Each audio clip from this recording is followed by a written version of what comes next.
in order for us to move on, it's quite imperative that we gain an understanding of the various standards associated with TV and particularly video. These terminologies are going to be used quite frequently in Adobe After Effects, so it's really important for us to gain an understanding on how and what these refer to and what these actually mean. So let's have a look. The first one is NTSC.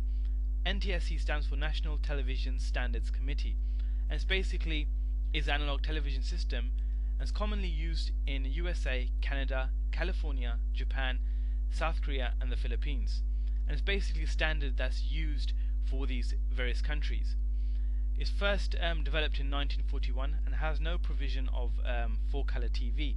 Now basically this is very important because what this means is that if we were developing a DVD which would be played in any of these countries, we would have to use NTSC standard, and that standard has various things associated with it. So it has association of a different color profile, a different frame rate than another standard, which we're going to look at in a lot more detail a lot later on.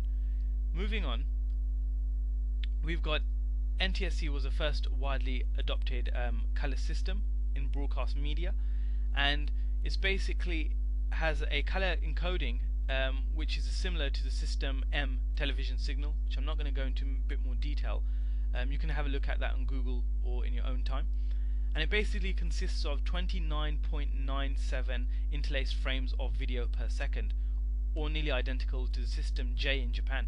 Basically, it runs a frame rate of 29.97 frames per second. So if we consider video as basically still imagery, which what video in its raw form is. So basically if we look at these as all still images, NTSC will run these at 29.97 videos per second, so frames per second, and stitches them all together to make one smooth video.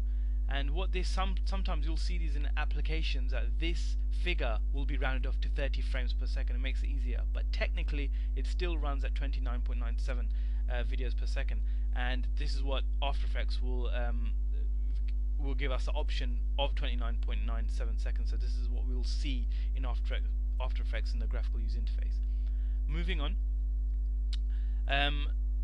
so the frame rate is how fast the video plays back, as stated before. So basically the video can be considered as a collection of images, still images, and this figure refers to how quickly they play back. So for example, for HD video it's going to be around about 50 to 60 frames, so it's actually almost double.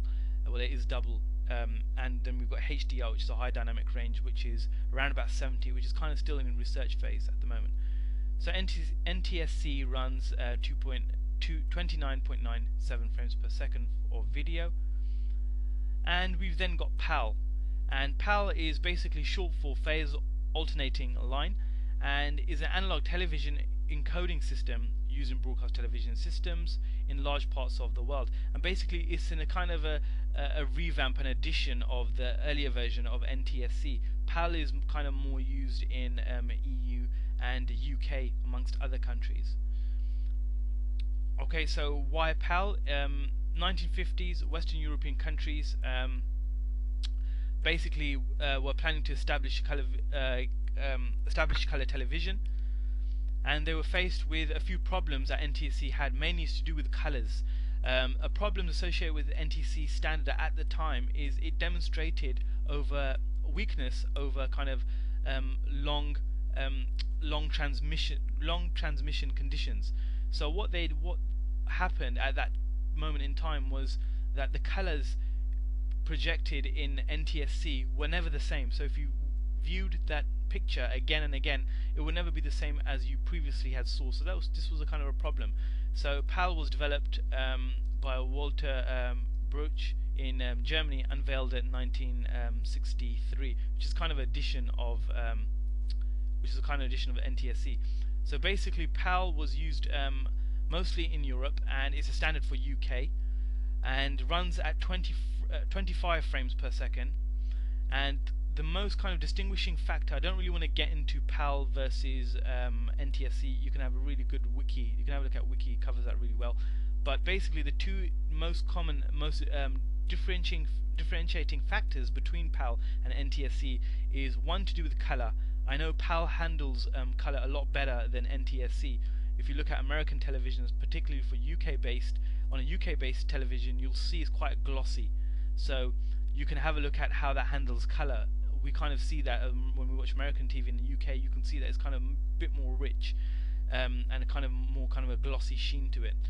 Also, there's difference between the two standards is a frame rate as well. As stated before, NTSC runs on 29.97 frames per second, while PAL runs 25 frames per second.